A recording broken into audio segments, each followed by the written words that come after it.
Support for Elwood City Limits is brought to you by Facebook, Facebook.com/Elwood City Limits, Twitter, @ECL Podcast, Tumblr, ElwoodCityLimits.tumblr.com, and Gmail. ElwoodCityLimits@gmail.com. And from listeners like you. Thank you.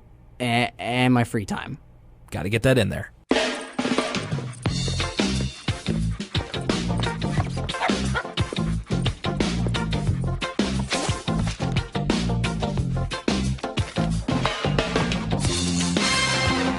Well, I'm going to have to say it belatedly, but hey, everybody, happy Lucas Mancini Day. Happy Lucas Mancini Day. Yes, my birthday has passed. It's come and gone. I'm now 22 years of age, half of 44. So. Yeah, but you're still quite young yet. Now I understand how people feel when I'm like, oh, I'm so old, I'm 27. Yeah. But no, congratulations. Hey, I was wondering this. Where did you get the idea to call it Lucas Mancini Day? Did you get it from Baxter Day, from Arthur? Oh, maybe subconsciously. Yeah. I just liked, this goes way back to when I was in like junior high school. I just like acting like a petulant child. So I sort of adopt a gimmick, if it were, of like, that kid in a sailor suit with a big lollipop. It was just like, it's my birthday, like some horrible. Anyway, I find it funny to sort of play that character, so okay. I sort of adopted the Lucas Mancini Day shtick, and my friends get a kick out of it, so I don't do it as much, but these days I still like to bring it up. Well, I think it's better than what I do, like, I am so in the middle on a lot of things, but I am also very much like, I feel weird about celebrating my birthday, but I want people to celebrate it for me, which is completely unreasonable because it's just like, oh, I don't care. And then I just like want people to be like, no, it's your birthday, we should do stuff. But it's like people, I get it. Like I forget my friends' birthdays all the time. Why should they remember mine? It's because we were raised on 90s cartoons and everybody's always throwing each other surprise parties like left and right. That's right. And I don't think I've ever met someone who's been thrown a surprise party. I don't want a surprise party. I don't like surprises. Oh, I think as a kid, I was always way into the fantasy of the surprise party. Like, and there's like a gajillion of those Arthur episodes, or not Arthur episodes, just cartoon episodes in general where someone's like, everybody forgot about my birthday the whole episode, and it's like, oh, don't let them figure out the surprise. Well, we've already had our like surprise birthday episode. That's true, we have. It feels like a lifetime ago. Which is not the episodes we're talking about today on Elwood City Limits, the episodic Arthur podcast. Thanks a lot for joining me. Of course, Lucas Mancini is my co-host, the man who's had his own day just recently. My name is Will Young. Thank you very much for joining me.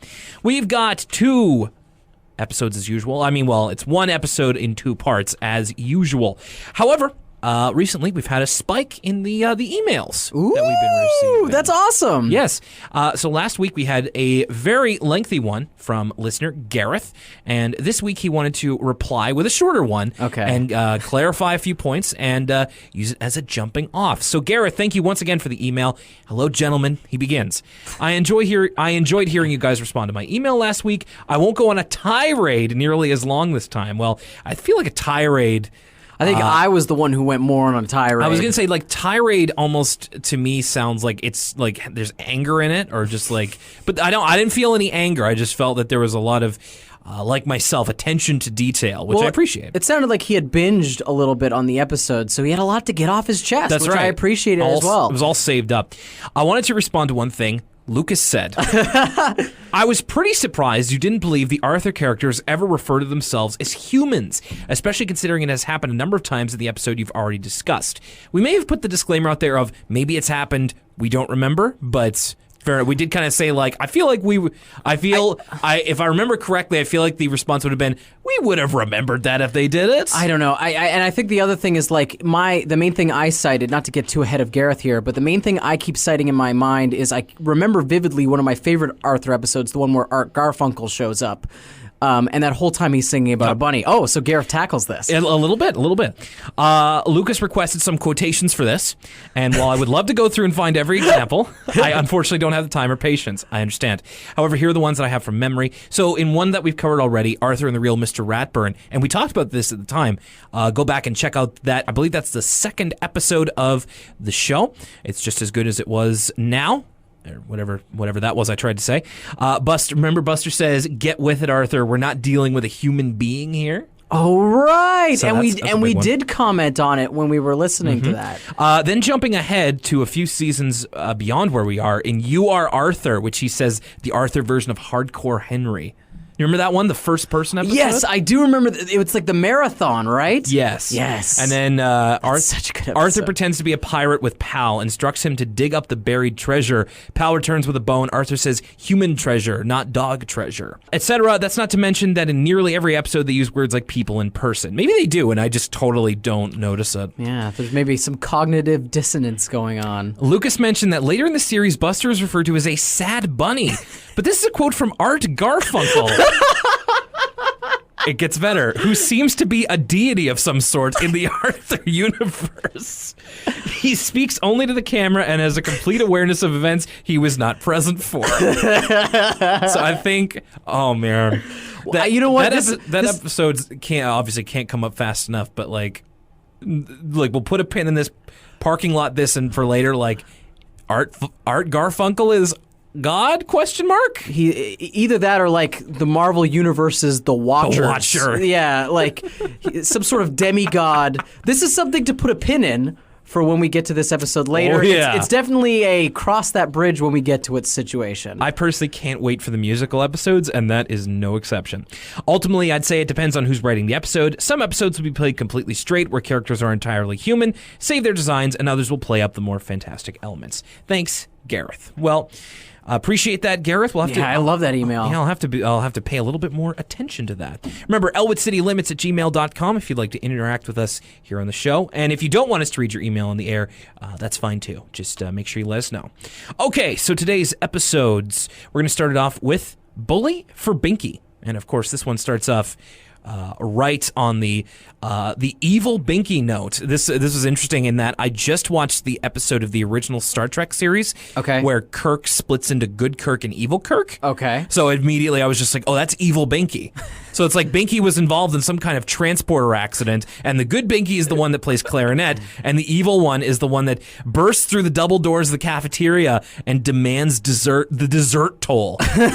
You got to pay the troll toll if you want this boy's soul. See, this reminded me of something I've just been watching as well. I've been watching the Giant Bomb series, the series Beast in the East, where they play the video game Yakuza nice. 0. I've been thinking about checking that out.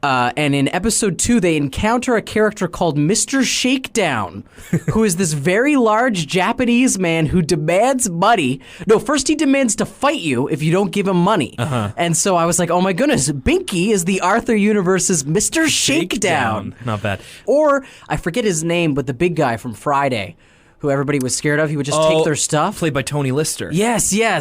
You just got knocked out. That guy. That's the other. It's sort of a popular archetype. The person who is so big that they'll just demand things from people. Yeah, for serious. And so Binky, enacting this troll-like tax of desserts, takes away Brain's cupcake. And here in this opening, Binky has some horrid chewing noises. Like, my girlfriend has a big thing about, it was actually kind of in the quote-unquote news recently about how, like, misophonia, about how, like, if you get irrationally irritated when people chew or, like, snap their fingers. Anyway, for my girlfriend, she can't listen to the sound of herself eating, so she has to have something on in the background to focus on. And I'm just thinking of her and just like, my God, this is the most like blatant like chewing, and he's like, he puts it in his mouth, he's like, and then he always follows it up with a burp, and it doesn't so much sound like a burp, it's more of like his body like rejecting whatever he put in his stomach. He's just like, ugh. Oh jeez. Like, it's real guttural. It still doesn't hold a candle to the all-time worst Arthur chewing, which is the cereal episode where he's eating the cereal the whole episode. Oh, he's just he's always got like a mouth half full of cereal. It's like he's a baseball umpire filled with chewing tobacco. Like, so Arthur's kind of talking to the camera about how Binky was kind of always a bully. They go back to preschool where Arthur is going to color a rainbow, and Binky steals the crayons. And I thought this was funny. I noticed this when I was a kid too. Of like, for one line little baby Arthur kind of gets a Boston accent, speaking of where Elwood City is. But you know, it's like his first was like, I'm going to color a rainbow. And he's got, you know, the WR thing. But then he kind of goes, can we share the crayons? I need to color a rainbow. And he's like, can we share the crayons? I'm trying to draw a rainbow over Beantown. Over here. And yeah, it was really funny. Baby Arthur as played by Ben Affleck. Or Casey. Yeah, any of the Affleck brothers. Yeah, either one of them. Binky, this is also sort of a divine justice. Not only does he steal Arthur's crayons, but when Arthur asks to have one to draw his rainbow, Binky bestows upon him the white crayon. Yeah, of the course. most useless crayon of them all. Absolutely. Unless Arthur's drawing on charcoal paper, he's out of luck. And then Binky blocking an older Arthur and Buster as they're trying to watch a parade, and he's just so large that they can't see. Whereas I was just like, just move. Like, it's really not that difficult. I mean, Binky probably would have moved with them. What I thought was funny about that, though, was Arthur was using that as an example that Binky takes no days off from bullying. Mr. No Days Off, B. Barnes. That's right. He's Mr. Darren Young Barnes. Mr. D. Young, no days off. Maybe to fix his bullying problem, we need to get Bob Backlund here to help Binky do 100 jumping jacks. Are you saying we're going to make Binky Barnes great again? I wouldn't go that far. Let's move on. And then Binky takes Arthur's cookie, and okay, so this was a misheard one that I know what it sounds like now, but when I was younger, I thought Arthur said this. So the actual line he says, "What do you do about a bully who's also huge?" And it's just like he's peeking from out behind Binky, and it's like to demonstrate his size. When I was younger, I thought he said, "What do you do about a bully that's also cute?" Aww. And I was like, at first I thought he was talking about Sue Ellen, and then I'm just like, oh no, maybe he's talking about Binky. when I was younger. But I was just like, what a weird thing to say. The only example I can think of off the top of my head of a bully that's also cute is like the ladybug from Bug's Life. Oh, Francis. He was kind of mean. Yeah. He was a little rude, but he was also kind of a little cutie. Well, he's voiced by Dennis Leary, so of course he's going to be a little bit rude. So the episode is about trying to draft an anti-binky plan because Binky is going full into bully mode, which is kind of different than where we've seen him so far. He's been kind of a little bit halfway in and halfway out of bullying. Like sometimes we see him, he's okay. Other times he's like in full tough mode. So right now he's on his mean streak. He is very much. And they're kind of trying to draft up any weaknesses he may have. Arthur, it's very analytical. Like they're very the brain sort of leads the discussion. I think he's the one who draws the diagram of Binky. It's like he's big, he's strong, his cumbersome feet root him solidly to the ground. They're using this scientific method to sort of find a solution to the Binky problem. Arthur has a great line. He's like a tree except without the birds. And then they kind of switch to outside. I kind of thought this was funny. There's Binky kind of doing some background bullying. George is playing basketball, and he doesn't really do anything. What he does is he grabs a basketball, throws it behind him, sinks a basket, and then George just grabs it again. No, so here's the thing is so this is when he sinks the basket. That's right, because I was not impressed with Binky's basketball form in this episode. We've actually seen a surprising lot of basketball play in Arthur thus far, and everybody's been pretty solid, with the exception of that one time where Arthur was embarrassed by DW. Everybody's had proper form, their legs spread apart, good shot quality. Well, and Binky's the kind of kid you want on a basketball team, not because he's, but because he can goon it up, especially if you're playing street rules. He's your power center. He's your Shaq, your Timothy Mozgov, your not Andre Iguodala. He's your Andrew Bogut of the team. I'll take your word for it, but yeah, exactly. So Buster's plan is that they could feed Binky so many desserts, he'll get too slow to chase us. Essentially, give him juvenile diabetes. Oh my goodness! But then Arthur, if we're gonna give Binky all these cardiovascular problems. Essentially, I'm just like, we're gonna ruin him for 30 years later. He's gonna carry this into adulthood. It's gonna mess up his glucose levels. And Arthur, the pessimist, just says that's not a good idea. He'll probably just fall on us and flatten us. But like half the plan is that he won't be able to chase you, so you'd have to be sitting directly under him for him to fall on you. Not the most far-sighted plan by either of them. So Binky is kind of, again, doing some background bullying and then manages to get in the way of Sue Ellen, who's trying to go for the record of jump roping and then just kind of throws a basketball or something. So this is where I really took issue with Binky's form. He tries a one-handed shot at the basketball. Okay, yeah. And it completely misses. Nothing. He gets nothing on that, of course. And it rebounds and it interrupts Sue Ellen's jump rope. Which he's all in favor for. He's just creating chaos at this point. That's right. He embraces it and he says, you talked about baby talk earlier. He says, "Would you woos count on your widow jump wope?" Yeah. It's like, geez, Binky, not a lot of subtlety there. But then, since Sue Ellen is kind of the new kid there, she takes exception to this and kind of steps up. She's just like, "I was going for the record, you clumsy oaf." And he's like, "You talking to me, pipsqueak?" And then Francine kind of has to intervene and be like, "You haven't been going to the school very long, Sue Ellen. That's Binky Barnes." And Binky has a great line here. I mean, these are spoilers. Binky's great in this episode. He says, "You tell her, get to know the name. B-I-N." Kind of takes a pause. K.Y. Barnes. Yeah, this was great. Binky's timing in this was fantastic. It's like can't spell his first name and then decides not to spell his last name. Just K.Y. Barnes. Sue Ellen putting this strong in. Speaking of names, Sue Ellen Armstrong, she won't back down. No, true. She's stepping up. And I sort of saw ahead of this episode here. I was thinking to myself, I was like, "Oh, Binky probably doesn't want to know. Probably doesn't want to mess with Sue Ellen. She probably knows some martial arts from the Far East." So I guessed like some Krav Maga, maybe some capoeira. I was actually pretty surprised and happily surprised to figure out what they actually did give Sue Ellen as her martial art of choice later on. So like we said, she steps up. Binky's just like, "I'm not going to apologize. Maybe you'd rather fight me." And then Sue Ellen's just like, "All right." And then he just kind of goes, "What did you say?" Like, again, like really trying to terrorize her out of this. And then they decide that they will meet on the playground at 3:00 to fight.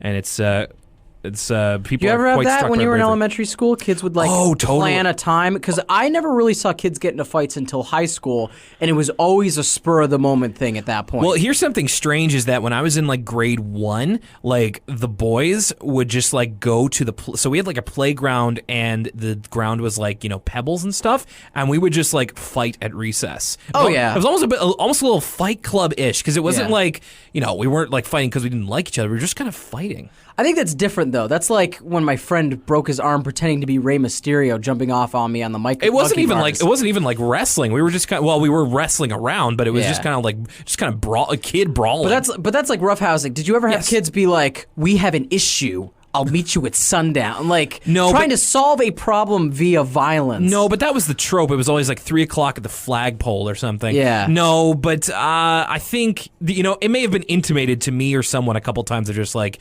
it's like, you better watch your back after school. Ooh, by the bleachers. Yeah, I grew up in a tough elementary, junior high, so that happened a couple times. But I didn't really get in that many fights. I was kind of a wimp. They'll meet on the playground 3:00. Binky kind of does the "what are you looking at?" and then Buster's like, "Look, Halley's Comet." and Binky does a great double take there. So then we go to the music room where everybody's getting pieces for the recital. They're all going to like do some like some tag team recitals, and this was awesome. So Francine, like apropos of nothing, she's just like, the music teacher's name is Miss Krasny. So Francine's like, "Can we do a duet for drums and tuba?"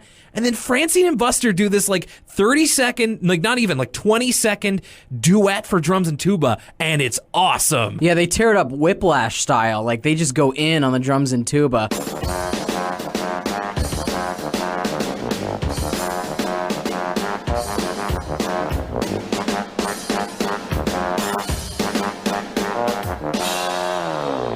And the teacher doesn't seem too pleased. Like, she acts like they played some metal song or something. She's like, "Well, I don't think the recital's quite ready for that," or something like that. Yeah, but it was so cool. They went in, and just after, I've just seen La La Land recently, and that movie's all about jazz, and I'll get into this later on in this episode, actually, but I got flashbacks of, like, the scenes in La La Land where he's trying to explain that jazz is actually, like, very aggressive and competitive, which we'll actually get into later. And Binky and Sue Ellen sitting next to each other, together, and this is kind of where cracks are starting to form in Binky's facade, because Arthur's like, this may sound crazy, Binky seems kind of scared of Sue Ellen, and then she kind of whispers something to him, and then after school, it cuts to Binky and Molly and Rattles, the tough customers, the fabulous freebirds of the Arthur universe, or perhaps the Shield, and Rattles just like, I don't see Sue Ellen. And Binky's like, yeah, you know what excuse she made? She has to go to some Korean cooking class, Taekwondo. Which is funny, but also got me thinking, like, man, I'd take a Korean cooking class. Sure, as an Korean adult, barbecue? Oh my goodness, that's like a top 3 meal right there. Yeah, you would have the power in your kitchen. Molly and Rattles are just like, did she say that was her cooking class? And they kind of show him a channel or just show called Sports World. Sort of the ESPN3 of the Arthur universe, where it's the like Ocho. It's all just martial arts demonstrations and like, I don't know, lacrosse, like. And also keep in mind, this is the 90s, so we're just coming off of like or maybe even still into like the martial arts craze. That's right, the Karate Kid boom. Karate Kid, Power Rangers. Like, the reason I took karate classes was because there were several shows aimed at kids that were like, all based on the idea of martial arts. And I was a little young, so I wasn't really into this stuff at the time, but right. I believe that there was like sort of a craze on channels like ESPN3 where they would show late night martial art demonstrations of like, here's just a show about a dude breaking boards. Sure. And I know that's why specific rules exist in the UFC, because they would show on late night dudes breaking boards with their elbows. And so to this day, you can't just drop an elbow on someone in the UFC, even though that's actually not that unsafe. It's a trick. Like the breaking boards thing, like some guy watched that and he goes, oh my God, we can't have them doing that to people. He broke those boards. Right. Think what it would do to human bone. But I think like that's actually misinformation or something, and so a lot of people don't believe in those rules anymore. But it's interesting to think of like the martial arts craze of the 90s and how that still affects things today. For sure. So they kind of take a look at these martial arts demonstrations, like a woman chops a car in half, like it's Street Fighter 2 or something. Yes, oh my car. Oh my God. Oh my car. Yeah. Yeah. And Binky is very much feels threatened by this. Like he kind of imagines Sue Ellen like bending the basketball hoop in half, and then Binky playing an expert cowardly heel in this episode because he's making all these excuses but trying to save face as best as he can. He's like rolling out of the ring and being like, I'm not fighting you tonight. That's a great example. So Binky's just like, you know, my mother's calling me, and Rattles is like, that was a truck horn. And Binky's like, I'll have to deal with that pipsqueak on Monday. Just like, ooh, you wait and see. Like, we're gonna fight eventually. Like, it's great stuff. Like, this whole situation reminded me, my dad's actually a third-degree black belt in Taekwondo. Really? Yes, he doesn't train in it anymore. Your dad's awesome. But he's got this plaque up in his office with everything about him getting his black belt from, I don't know what you call your master in Taekwondo. It's not a sensei because that's Japanese, but I'm not sure what it is. But anyway, my dad told this story. He used to do Taekwondo demonstrations for like elementary schools to try and get them to join the dojo. Yeah. And one time this kid asked him about like, what if you were cornered in an alleyway by a bunch of dudes at once? Yeah. And dad says, well, I'd get into my stance, I'd get ready, and I'd run away as fast as I could because that's the safest thing to do. And the kid was so disappointed. But Taekwondo, like, it's kind of a defensive martial art. Yeah, and I think I feel like, and I don't want to blanket all martial arts with this because, you know, I only quote unquote studied karate. I took a community class when I was like 8. But it's, you know, I feel like a lot of it is about kind of self-defense and meditation. It's not about, you know, attack.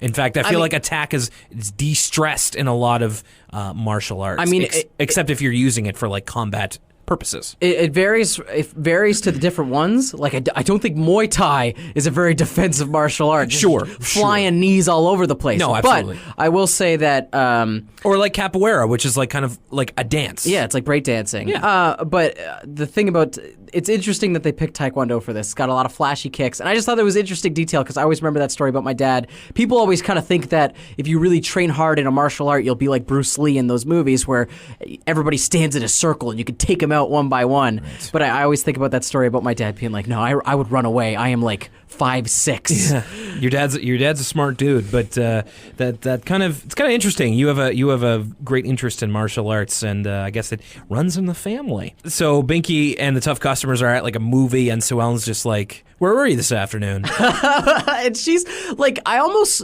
thought this episode was going to delve into the territory of there was like a misunderstanding between them. Like Sue Ellen wanted to meet him after school for something else, because her nonchalant attitude about this whole thing is very strange. She is very chill with the idea of fighting Binky. She's like, I thought we were going to fight. 3:00. What's going on? Yeah, and she's like in the seat behind him, and he's just like, "Ugh," like he freezes up.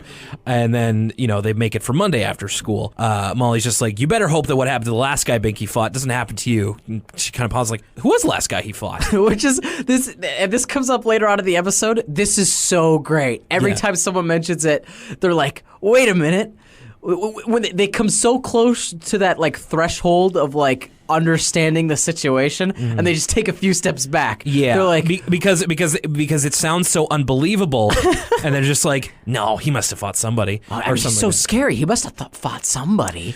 So Monday after school, Sue Ellen's waiting for Binky again, and Arthur says he volunteered to clap erasers after school. Did you ever have that duty when you were in elementary school? Because I remember a few classes that I had where it's like, okay, there's a few classroom duties that need to be done. We're going to cycle them around so everybody pitches in. And it's just like, okay, this week, Will, you and this person are clapping erasers. And like that's what you would have to do when we used chalk and erasers, was you had to clap them outside to get all the dust out of them. See, this might show my age a little bit, but I've never been to a school where they had a chalkboard. What? What did they have? Marker boards? Always been whiteboard. Wow. Ever since elementary school, I've always had whiteboards. I mean, you're not that much younger than me. I didn't think chalkboards were passé. They might have had chalkboards like when I was in preschool.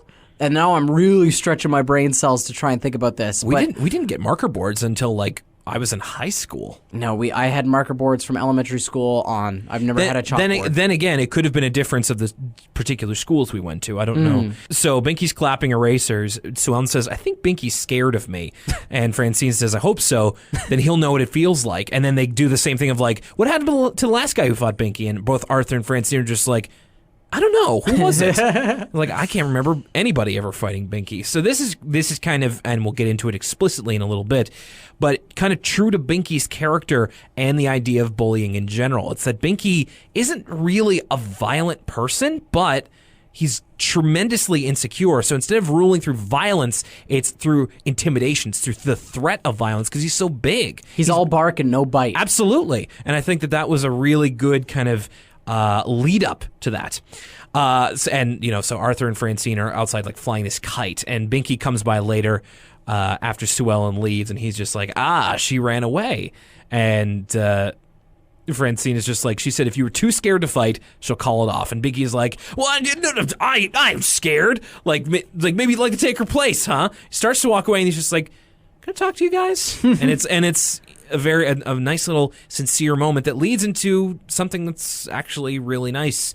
Like I said, this episode has some tremendous development for Binky. So it's them sitting around like one of those carousel things at our playgrounds. Like Arthur's on the carousel, Binky keeps spinning it, and Arthur's just like, whoa! But he's making a serious point. He's like, I can't talk to Molly and Rattles because I can't tell them I've never fought anyone before. Which I immediately remembered the Gleeping episode. Yes. Where Arthur was in the exact same situation with the tough customers. They thought he was this master stealer, and he never actually stolen anything. Which leads me to believe, I'm wondering, like, are Molly and Rattles even, like, bad characters, or is it all just an image? Like, we haven't even heard about what makes them so tough. Yeah, it's very interesting in that sense. And Binky says, whenever I've gotten in a situation where it's come to a fight, everybody else has run away. I've never had anybody stand up to me. And he's about to say, like, I'm worried that, I might get hurt, but then he's like, I'm worried I might hurt that little pipsqueak. Yeah, that's what it is.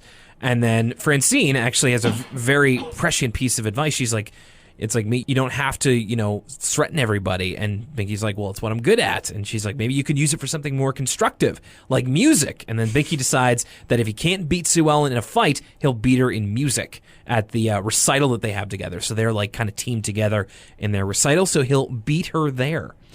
And then we get into the jazz sequence that you talked about. Speaking of La La Land, so they kind of do their recital. You know, they're all dressed up and it's at school and everything. Binky and Sue Ellen come on stage, and Binky just says, I love this, just thinking about it from Miss Krasny's perspective, because Binky goes, before we begin, we would like to play improvisational jazz, and like Binky going wildly off script, and like if I was Miss Krasny, I'd be like I'd be off stage being like, what are you doing? Stop it, stop. Yeah, she throughout this episode, she's got those hand motions where she's like, nope, cut it off, or she's doing rhythm. She's doing like the cut across the throat, like stop it. But yeah, the reason this reminded me about La La Land is there's a scene in La La Land where Ryan Gosling's character is sort of explaining the competitive nature of improvisational jazz. Okay. And he's talking about like the drum player is sort of keeping the pace, but he's changing the pace.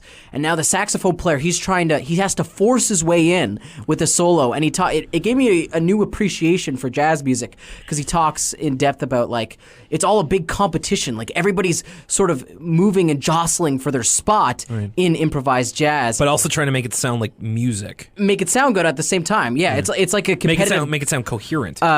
So when I first heard Binky was like, we're going to compete with music, I was like, what are they going to have, like a rap battle? Like, what are they talking about?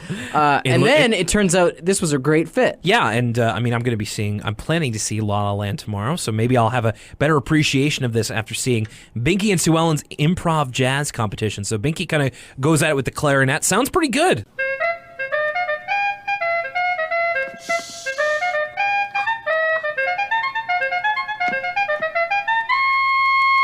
The music that they got for this episode is pretty darn good. And then Binky gets some applause, and then Sue Ellen kind of picks up the same tune that he had, adds to it, and it sounds amazing.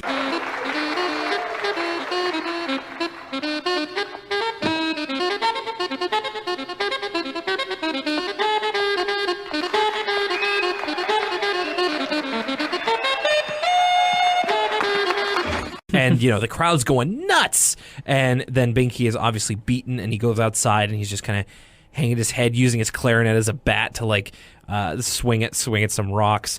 And then Arthur comes out. He's like, everybody's looking for you. And this is where we get, like, some really tremendous insight. Like, really thinking about it, this is probably one of my favorite parts of the show so far. Because, I mean, the Binky character is really interesting.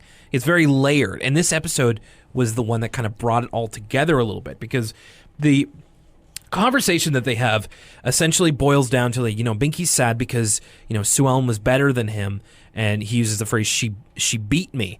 And Arthur says, you know, always having to beat somebody isn't what's important. And Binky's like, well, to me it is. I'm not the best at anything. I got held back a year.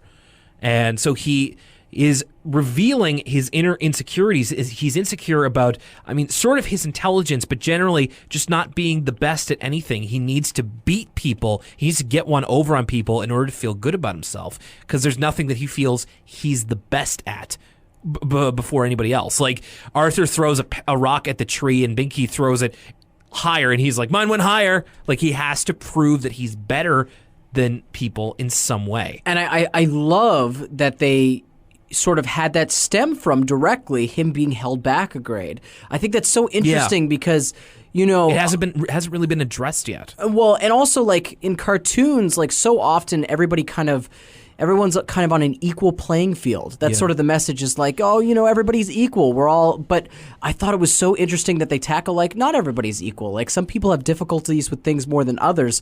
And it's such a complex feeling, having this Binky character sort of vent out his frustrations with not being good enough to finish grade 3 or whatever grade they're in, like all the other kids, and having to be held back. It's something that I deal with to this day. Like, it's something that anybody can relate to. And another thing, like, I think the writing in this scene's fantastic. And like you said, I agree with you. I think Binky has proven himself to be probably the most interesting and well fleshed out character in all of Arthur. Even more so than Arthur himself. Yeah. But I also think, like, the framing of this scene is really good, and the lighting of this scene is really good. Yeah, Binky's in the foreground versus Arthur in kind of the background. Arthur is kind of coming out of the lit school, and Binky is kind of they're both a little bit shrouded in half shade. Yeah, there's this, like, harsh lighting because it's at nighttime, and, like, the light from the school is directly yellow. I know I bring this up again, but it was almost noirish in the way it was lit. But it's really well done, and it fits the emotional tone of the scene. Very much so. And then Binky's just like, everybody would laugh at me if I didn't beat him. And then Arthur says, maybe they wouldn't laugh at you. Maybe they'd actually like you.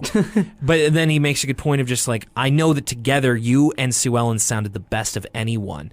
And then Binky kind of eventually warms to this of like, well, if everybody was going to cry about it, I guess I could go back. And Arthur's like, yeah, that's it. We're all going to cry.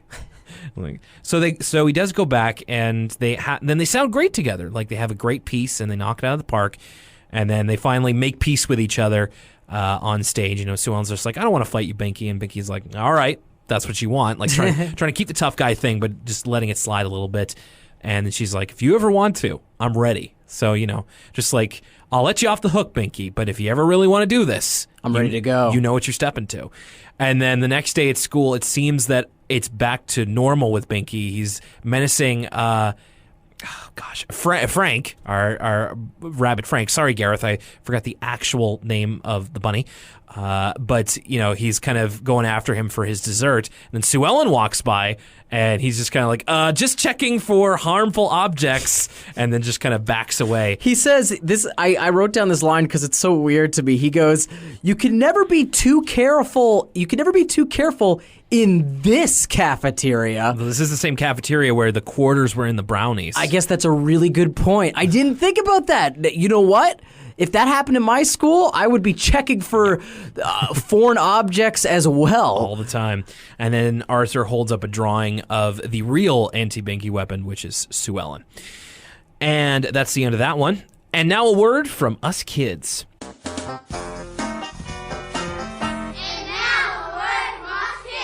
I'll just go through this one quickly because I know that you weren't able to check it out. It's, you know, kids being like, you know, everybody in our class is a special talent. And, you know, it's like...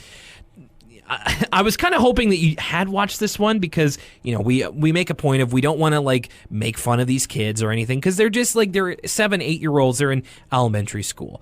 But I'm just saying, like, some of these talents are a little dubious. Oh, really? Is, like, one kid good at, like, beating up other kids? What do you mean by dubious? So I'll go through. I wrote them down. Like, one of them is a kid, like, dribbling a soccer ball. It's like, okay, yeah. that takes a little bit of talent. That takes a lot of talent. I can't dribble a soccer ball. There's a couple of kids, you know, playing music, and it's just like really simple stuff, but they're young, so you get it. There's a kid playing jacks, which, like, have you ever played jacks? No. My sister had a jack set, and like that actually takes a little bit of skill. It's like what you have to do is like you have to bounce the ball, pick up a jack, bounce the ball, pick up jack, and it's like it's not as easy as it looks. So fair enough.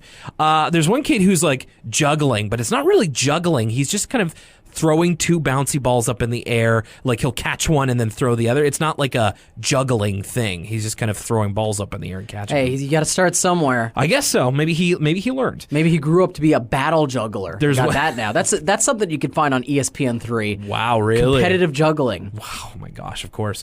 There's a kid who does like math problems, and it's just like, well, okay, at his age, you know, math is pretty tough. That's a talent as far as I'm concerned. The one I took real exception with was one kid whose talent was tic-tac-toe, which it's clearly rigged. Like it's what it is. It's a kid, like a kid we haven't seen before, and the kid who is dribbling the soccer ball, and they're playing tic-tac-toe. And obviously this is rigged so that the kid who didn't get something could get something. And there's like jump cuts in this tic-tac-toe game. You're telling me this tic-tac-toe game's a work? Yes. I'm saying that this tic-tac-toe game is worked. They worked me. Listen, I learned from war games the only way to win tic-tac-toe is to not play at all. So maybe that kid learned that valuable lesson. So that one's a little, but at the end they all get like, you know, medals and certificates and whatnot. I'm just like, all right, everybody's good at something. It's not the best. These dang millennials and their hashtag participation trophies. It's not the best in that word from us kids. On to the next episode, it is Misfortune Teller. So Arthur starts it off by, he's in bed reading comics, and he's talking about people believing in weird things. So we started off, his first one is Buster's fixation with aliens, which has been, you know, kind of a character staple at this point, and we get a little bit more here of Buster sending up balloons as kind of a greeting to aliens, which of course doesn't realize that Those won't make it past the various layers of the earth, but whatever. And then he says that he wants to welcome the aliens because he wants to trade them I Love Earth t-shirts and I Love Earth bumper stickers so he can get some alien toys. And then his nice line here of, aliens are definitely going to visit someday, and when they do, they're going to want souvenirs. Buster has a mind for marketing. He's very always about that monetization. He's very enterprising. He'd be into the news that broke this week about the planets, the Earth-like planets. Buster would be stoked. Absolutely. Francine's is a little bit more innocuous in that she wears lucky socks that she never washes when she ever, plays an important game. Another thing, for some reason, Arthur keeps running parallel with the news, but superstitious basketball players has been in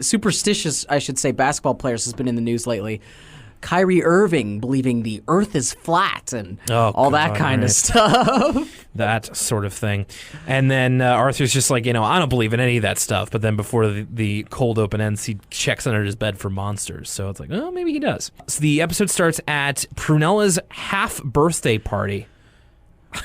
Prunella and Rubella. It took me about a minute and a half to realize that Muffy has been dethroned as the most annoying and unlikable character on Arthur. Wow. These sisters, and for completely different reasons, are both totally insufferable. Okay. Well, first off, I wanted to say that, they kind of have the background noise of just kids enjoying themselves at the party. And I could notice Brain's voice actor doing trying way too hard to have fun, and it was really distracting. He's just then trying to be as general as possible, just we're having fun. You want to have fun? Yay! And it's it just sounded dumb. Yay! Let's have fun. You want to do this? Whoa! Yay! Anyway, this is Prunella's half birthday party, so it's halfway between her real birthday and the next birthday or some such. So friends are getting her half thing. So Binky got her a half baseball. Which he admits he only gave her because he wanted to see what they looked like on the inside. It's still pretty cool. I've never seen a half baseball before. Francine gives her half a yard of licorice, and Buster has half a chocolate bar, which he was clearly just eating. So we get introduced to Prunella's sister, Rubella. And she is... she's a real drama student, this one. I imagine she's taken first-year theater if she's that old. She might be junior high or high school, but she was just I see, we're taking first semester Shakespeare. She's a drama student, and she's also the type of person that's way into crystal healing. Yeah, you know what I mean? Very new agey. A lot of naturallife.org kind of pseudo medicine. Yeah. And I don't know, something about that whole shtick really rubs me the wrong way. And this coupled with Prunella's Sweet 16, who has a half birthday? It's so ridiculous. It's a bit much. All of this family is a bit much. I want to see their parents naming them the same thing with one letter changed. Yeah. I don't know. And I think Rubella's a vegetable or something. So Rubella gifts Prunella with a Cootie catcher, which is something that you may have seen when you were younger. I know I definitely did. I made my mom make this a couple of times after I saw this on Arthur. So it's one of those fortune teller things where you kind of put your fingers in it and you go one way and then the other, and then it's just pick a number, a color, or pick a color, a number, and another number, and it'll just have a general fortune, almost like a more analog Magic 8-ball. I never knew it by that exact name, but I've definitely seen those here and there in my childhood as well. I always called it a Cootie catcher just because Arthur called it a Cootie catcher. So, and I definitely had my mother made me a few after this episode, and I was kind of thinking maybe I should try and make one again myself, but we'll see about that. So Rubella, a bit of a witchy woman, says that it was imbued with special power to give to a special little girl on her half birthday by Transylvanian commuters of the Carpathian Mountains. So, putting it on a little bit. You're not sure if you're not sure if she's in on the act or if she's really kind of out to lunch. Now that I think about it, does that just mean people who were taking a bus from Transylvania? I think that's kind of the Carpathian Mountains? I think that's kind of the joke of it's supposed to sound a little bit more mystic than it really is. And again, it's hard to tell. It's is Rubella kind of in on this, or where's her level of kind of self Awareness. Self-awareness here. Francine is skeptical, as well she should be, and asks if she'll ever play pro football, which of course not the question to ask, because they'll never know until she grows up. So it's like that Nathan For You episode where he tries to find sponsorships from kids who play soccer so that like he could pay them very little money, and then when they become famous as adults, he can reap the benefits. And so this one kid's like, I've decided I don't want to be a soccer player. I want to be an astronaut. And then Nathan's like, no, you want to play soccer. Okay. I've never seen that show. And then so Buster asks a shorter term question, will I get an A on the geography test? I thought this was mean. Everybody just starts laughing. They are just hee-hawing about Buster getting an A. And it's just like, and then Arthur even says straight up to him, you'll never get A's, Buster. And I'm like, gee, thanks, man. Like, he got a B+ that one time. I think he could do it if he really tried. And then to which Buster's like, I don't even get A's on my alphabet soup. But then, of course, cut to the next day, and they have this, like, cootie catcher wipe that they use several times. They go to the next day, and Mr. Rapper gives him his test. He's like, unusually, good work, Buster. Even Mr. Rapper could, like, everybody's ribbing him. Everybody's, he had to get a burn everybody's razzing him for this. It's just like... so they think that it's right, but they have to keep asking it because it could have just gotten lucky. So then Arthur asks a very specific one, will Binky Barnes sing a stupid song in front of everyone tomorrow? Yeah, Francine comes up with the idea, let's ask it a tougher question. Yeah. And so Arthur's idea of a tougher question is, will Binky Barnes sing a stupid song tomorrow? Yes. Which I guess isn't that really that tough, because it's a 50-50 answer, right? Yeah. It's most likely he either will or he won't. He's most likely not going to sing the stupid song. Right. So like if it guesses no, it's one of those things where we start to get into some confirmation bias in this episode. So we cut to the next day, and we see these two coaches, these two elementary school coaches who we've never seen before and may never see again. And this is the weirdest thing. So, like, one of them kind of looks like the woman who did the tug of war in that earlier episode, but she's kind of dressed up in more gym sweats, and they both got the whistles around their necks. And so she's like, your typical, not quite middle-aged woman, but, 30s or something. And the other guy is like this towering drill sergeant bunny who's got this like Guile crew cut. I was just going to say the other one looks like Guile. Yeah, he does. He looks like Guile with gym sweats.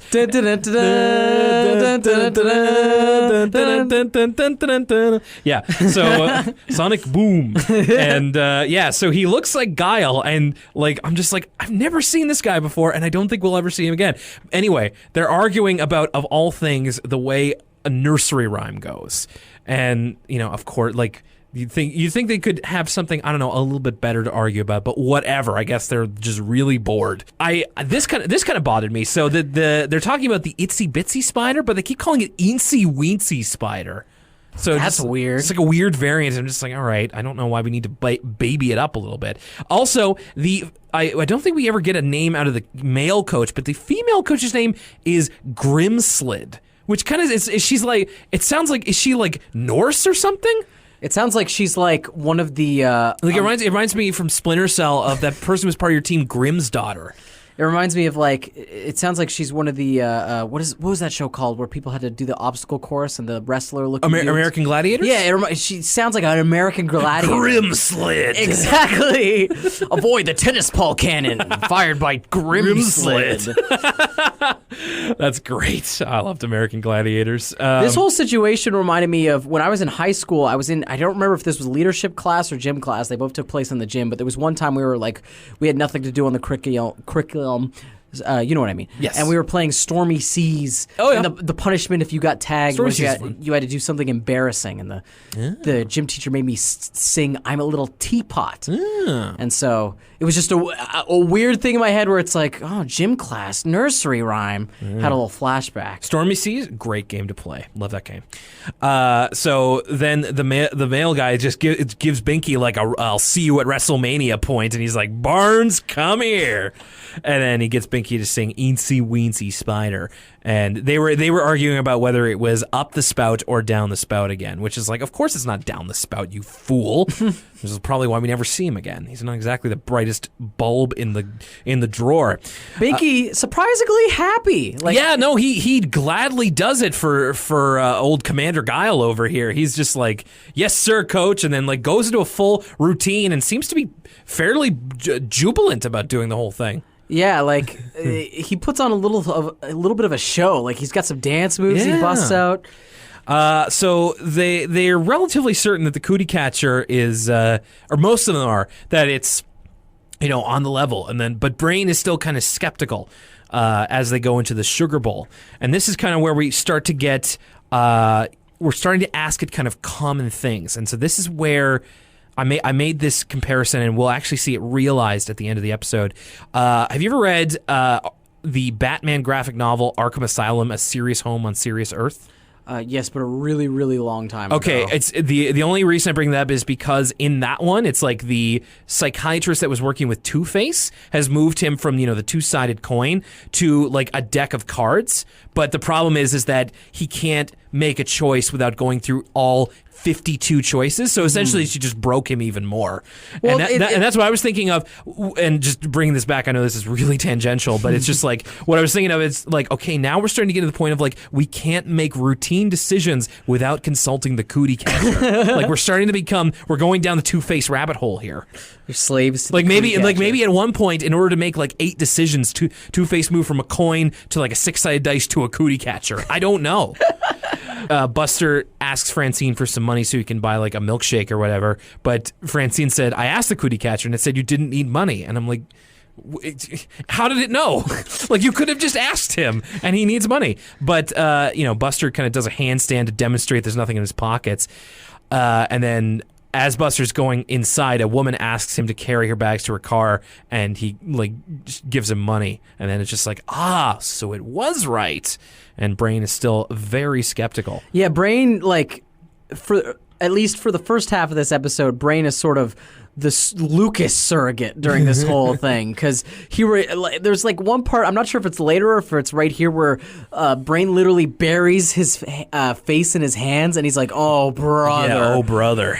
Then there is a giant lineup outside of Prunella's backyard of all the kids waiting to ask her a question, and Rebella just like, you may only ask one question a day. The process is too draining.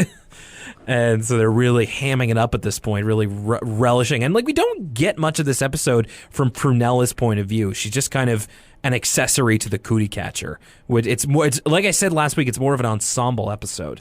That's what I was gonna. Yeah. Anyway, I'll get into that later, but keep that in mind that it really is an ensemble episode. So then we start getting into the kids becoming really superstitious and being like they can't do things they want to do because the Cootie Catcher said so. Like Francine can't play football that day or whatever sport it is, because it said so.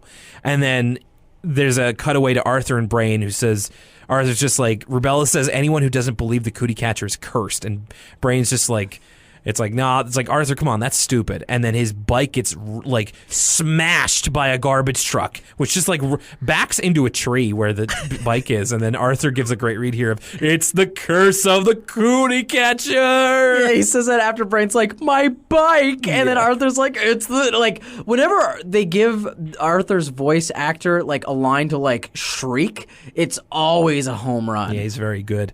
And then Brain is now Broken Brain. And he just goes to the Cootie Catcher and just like, should I buy a new bike? So everybody is Prunella's entourage now, because she has all the answers with the Cootie Catcher. And, she's getting all the attention. We get I just realized now, like, we barely see DW in either of these episodes. Like, she comes in at one point when they're walking down the street, and she's like, can I ask it a question? And Prunella's just like, a child's worry is but a drop of rain in a sea of tears. Oh, I could not stand to hear this any longer. I was like... Oh, these two sisters, man. Like, again, this is the most I've ever felt for Muffy, like this episode. Yeah, actually, it's served to you pair a heel with a heel. It's going to make one of them a baby face eventually. So Muffy is kind of at this point, she hasn't been part of this. She's been kind of separate from this. So she kind of wheels up on her bicycle and Just a very generic of just like, hey, you guys want to come to my house to play computer games? You know, the ones you love. You know, the ones without brand names, like Schmist and Schmiven. Schmiven?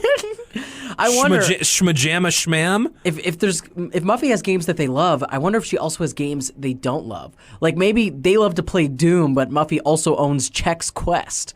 Who knows? Maybe. Anyway, Muffy realizes she's been wronged and she's jealous of Prunella's new status. So then she hurriedly fixes up her own cootie catcher, which of course is like bedazzled and like has all this like sparkly dust coming out of it. And it's the Deluxe Crosswire Platinum Series Cootie Catcher, which is like the Trump stakes of cootie catchers. I'm kind of confused about the construction of this cootie catcher because every time she opens it, it kind of makes a coughing noise and a bunch of glitter comes out. Yeah, it's like a shimmering kind of like it's weird. And of course, cootie catcher smoke. Don't breathe this. Yeah, because and of course, since it's made by a crosswire, all of the answers presumably predict wealth. Like you will be very wealthy or you will have incredible riches. I didn't notice that. That's really funny. And I'm just like, I imagine that all of them are just like spins on that kind of thing because of course she's a crosswire. Speaking of great reads from the voice actors, there's a great one here of just like, again, how brainwashed they all are by the cootie catcher. They go by Brain's mom's ice cream shop and then, she's like, Francine, you're the 100th person to pass by today. You get a free cone. And Francine goes, no, I must pay for my ice cream. And then actually Brain has a good line too. And he's just like, we have to listen to it. It killed my bike. Oh, it's good stuff. And then the writing is really solid too. Like the delivery is good, but like I feel like you could tell the writers were having a little bit of fun with like this whole cootie catcher brainwashing them. Yeah, it's more of a capital F fun episode. Then we get more, which I've labeled under I have to, which is like Binky carrying around his old teddy bear, his good luck charm, because he has to. Brain at baseball. For some reason, he's playing Mighty Mountain, but not in his uniform. Like he's just in his normal clothes. And we've gotten this before, but the regulations surrounding all the sports leagues in this show are almost as confusing as the animal hierarchy. And we have Commander Guile as umpire, and he's just like, you haven't swung at a pitch all day, and he's just like, I'm not supposed to. And then the weirdest one is Arthur's in the living room drawing like daisies. This is some like all work and no play makes Jack a dull boy. Yeah, this is great. It's almost haunting. Like it is very horror-esque. It's very close to like some Shining type stuff. And DW comes in, takes a look at this, like, why are you doing this? And Arthur just goes, I have to. It's so strange. But now I'm like starting to think like, what was the question Arthur would have asked the cootie catcher that made him have to draw daisies over and over again? Because did he ask it like, do I have to draw daisies all day? Because doesn't it only give yes or no answers? Yeah, pretty much. It's like a magic 8-ball. It's not going to enact a toll for taking an answer. And even if it did, why would Prunella need like 20 drawings of daisies? What if the cootie catcher was like 7 days? Jeez. Samara's cootie catcher. So then the next scene is they go to Rubella's Prunella's house and just like, she's tired. Rubella has this line I thought was kind of funny, just like, speak only ish sounds. Fish, dish, sandwich. I'm like, I don't know. I just thought that was kind of You know what? silly. Rubella wouldn't seem out of place at a Fish concert, so it makes sense. Very true. And then they realize that the cootie catcher has been stolen, which like breaks everybody. They're just like dropping everything. It's almost like they're deity. Like they're almost to the point where they're worshiping the cootie catcher. This is like some Lord of the Flies pig's head kind of thing. Or like in like Life of Brian, where there's the two sects of the people that worship Brian. There's the one that followed the sandal and the one that followed the I forget what else he drops, but that's where they split. It's like that with the cootie catcher's like this tome that everybody must bow to and obey. Or for our younger audience, the magic conch. Yes, SpongeBob. there you go. That's a good one. What should we do? Nothing. You know what? The magic conch is very similar to this episode. It goes back into what I was saying about how there's always a birthday episode. Right. There's also always an episode where people have to worship some sort of false idol. It's so strange that that's a trope. So they decide to search at school. Like they go up to Mr. Haney's house and they plead with him to open the school on Saturday. And it doesn't take very much coaxing. Like he's just like, you want to go to school on a Saturday? And Arthur's like, yes, unlock the door, please. And then Mr. Haney's like, oh, must be doing something right. You want to talk about magical realism? This would never happen. No way. Also, for some reason, Mr. Haney's out wearing his weekend get up on the weekend. He's in his full suit. Yeah, he must have been getting ready for, maybe it was like a PD day or something. And then, they haven't found it. And then Muffy offers Prunella to use hers. Rebella's just like, only the one on her, half birthday has the power. And then Prunella like spins on 2 dimes here. She does like a real 360, like 2 180s in 5 seconds. She's like, I think Muffy stole it. You were jealous of my attention. I hate you, Muffy. Muffy, I think you're. And then her mother kind of comes out and is just like, oh, I found this cootie catcher in your pants in the wash. And she's like, oh, sorry. As much as the previous episode did a lot for Binky's character, this doesn't really do much to flesh out Prunella. Like that's going to take a while. It'll take a while to undo the damage this episode has done in my eyes. So they managed to get it back working. Like it was in pretty rough shape, and they managed to dry it off and tape it back up, and it's all good. And then Arthur says, to celebrate, let's go to my house. Turtles, Turtles, Turtles is coming on. So it seems to be some kind of special show that we never hear about again, but everybody's stoked for Turtles, Turtles, Turtles. Yeah, I was really curious. I love fake TV shows within TV shows, and so I wanted to know more about Turtles, Turtles, Turtles. At first I thought it was like some sort of nature thing, like Planet Earth about turtles, but from when they actually watch the show, it sounds like some sort of sketch comedy event. Yeah, it sounds something real wacky. So, of course, before they go in Arthur's house, they ask the Cootie Catcher if they should go watch it. And as the show begins, DW is kind of like, hey, the show's starting. And then Arthur's like, Cootie Catcher says we can't watch it. And then DW's just like, are you still listening to that dopey thing? I don't care about that hunk of junk. And it's just like, of course, they're too afraid to even let the Cootie Catcher hear that it's being slighted. And then Arthur's just like, I can't take this anymore. This I thought was really funny. Like, are we going to let that thing dictate what we should do, or should we make our own decisions? And Francine's like, let's ask it. This is, you know what? A lot of Arthur episodes, they have good resolutions, like a good thing where everybody learns the moral, but not a lot of them have like a climax that they really build to. Yeah. And this was the perfect climax for this episode. Like the tension of, okay, we got to ask it. Are we allowed to listen to it anymore? It's one of those, could God, make a thing that he couldn't break situations, right, where the Cootie Catcher must be its own undoing. Could God microwave a burrito so hot he himself could not eat it? So they decide to ask it, should we stop listening to it? And then the answer is yes. So they're all like celebrating. Like another crazy. thing I wanted to say about this climax is they ask Buster to be the person to sort of be the medium with which speaks to the Cootie Catcher. So they ask him a color. He looks at Arthur's sweater. It's yellow. And then they ask him a number. And I had noticed this before. I was like, Francine has been wearing this number 2 jersey that she hasn't worn yet in the series. I was like, I wonder why they changed her outfit but nobody else's. It's literally to set up this moment at the end of the episode, Kaiser Soze style, when Kevin Spacey's like looking all around the room. Yes.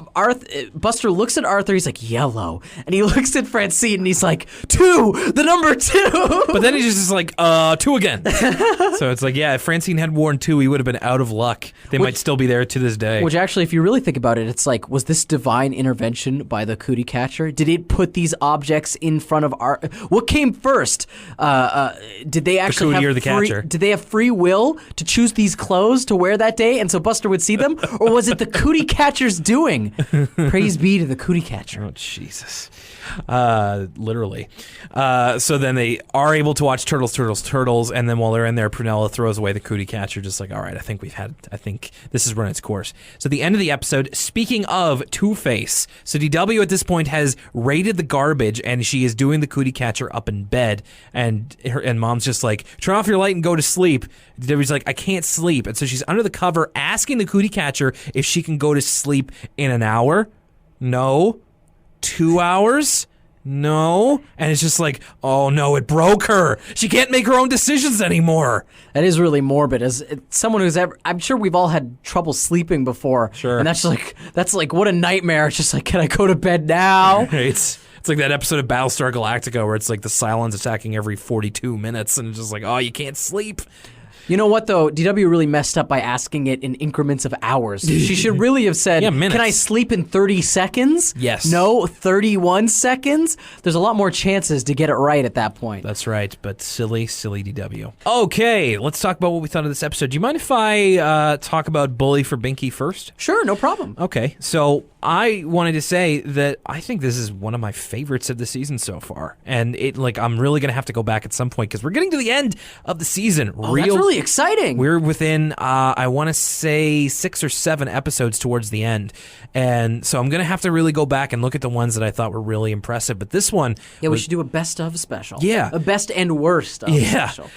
This one was really good. And I think it all came down to the attention that they paid to the Binky character. I think that this episode was so good at fleshing him out. And I think that he's interesting, he's funny, he's relatable at the best of times. And this was one of those classic examples. He went from, your typical trope of the bully character to a character that, kids his age and even like myself, like a person who's in his late 20s can understand. And I really need to commend them for that. I think that it was a tremendous job, and I thought that really carried the whole episode to something really special. I thought that because it was so close to life, I felt that it transcended the age range that Arthur generally is, and I thought it was really something quite good.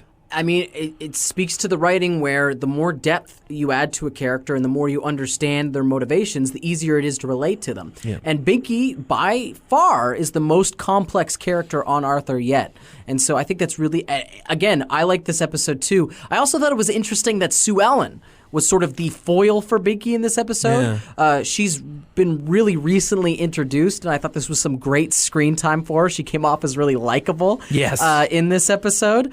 They're a great pair together, and I thought it was funny, and there's a good moral to it as well. So I like the animation as well in that one. Yeah, I especially thought that with, the climax of that first episode where Arthur sort of confronts Binky outdoors. The animation in that bit is great. Even if you were just to watch that part of that episode, you would get something out of it. Mm-hmm.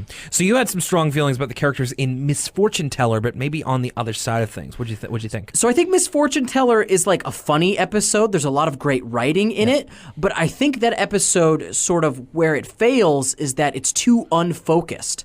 There's no main character to that episode. It really is an ensemble episode, and I think there's nothing wrong with that. I like seeing the reactions of everybody, but I think that makes it sort of, it loses a little certain something without having a certain person to focus on. It dabbles with it with Muffy for like a minute. Like I was like, oh, is this going to be a Muffy episode about Muffy dealing with not being the center of attention? But really, it's just kind of a non sequitur, like, oh, look at her funny, the one she came up with. So I thought that if there was a certain character like Brain, if they had focused on Brain's story or on Muffy's story of like Brain being the skeptic and then being a super believer and then sort of growing out of that would have been interesting, or focusing on Muffy not being the center of attention. But because it was just sort of a overarching like, let's see how this affects everybody. Oh, they're brainwashed. Oh, they're not brainwashed anymore. It sort of lost a little something with me. It's still a very funny episode, though. I thought that your rejection of Prunella and Rubella was interesting. I mean, I didn't really... Oh, I couldn't... I don't think that's a problem with the episode. I don't think you're supposed to like those characters. At least I hope not. But I did really... They really rubbed me the wrong way. Sure.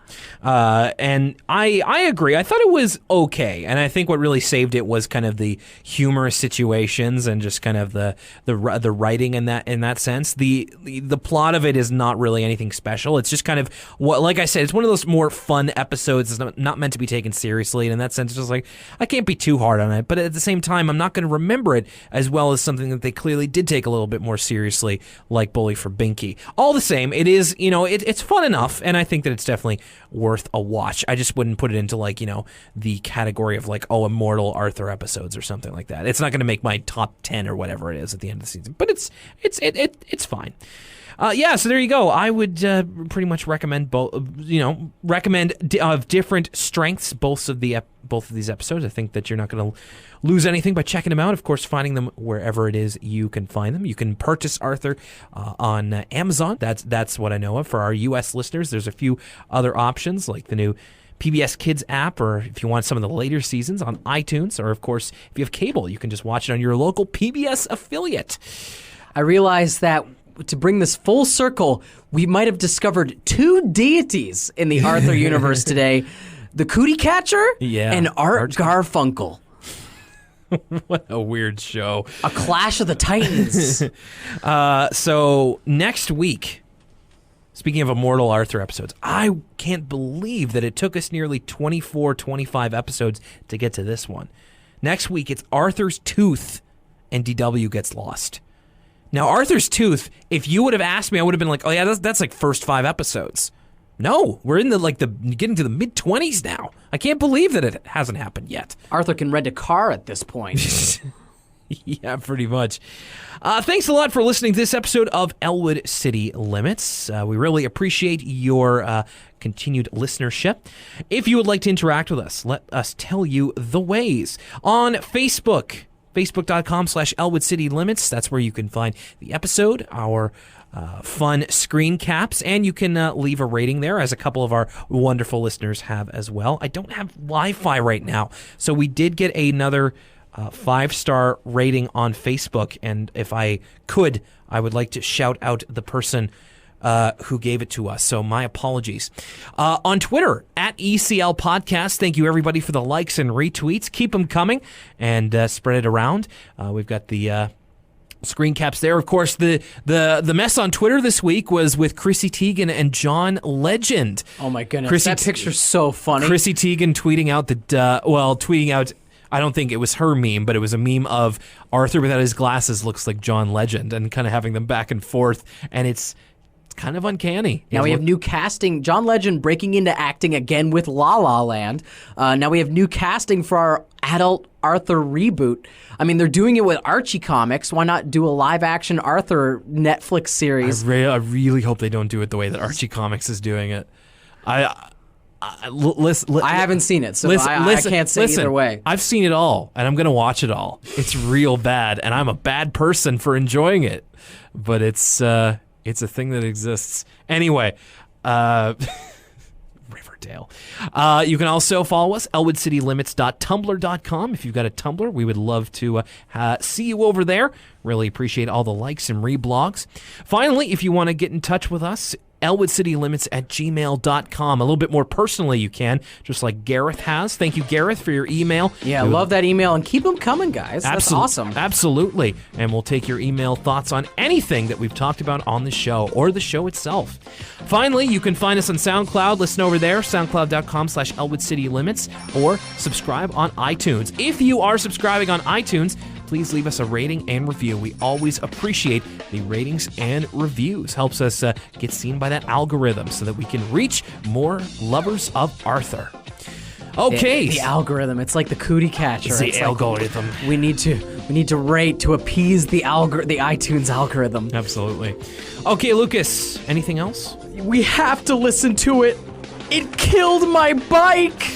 Well, hopefully, if you're making your own Cootie Catcher, it is much kinder to you than the one in this episode. Thanks again for listening. My name's Will Young. For my co-host Lucas Mancini, a happy belated Lucas Mancini Day to you all, and we will see you next time.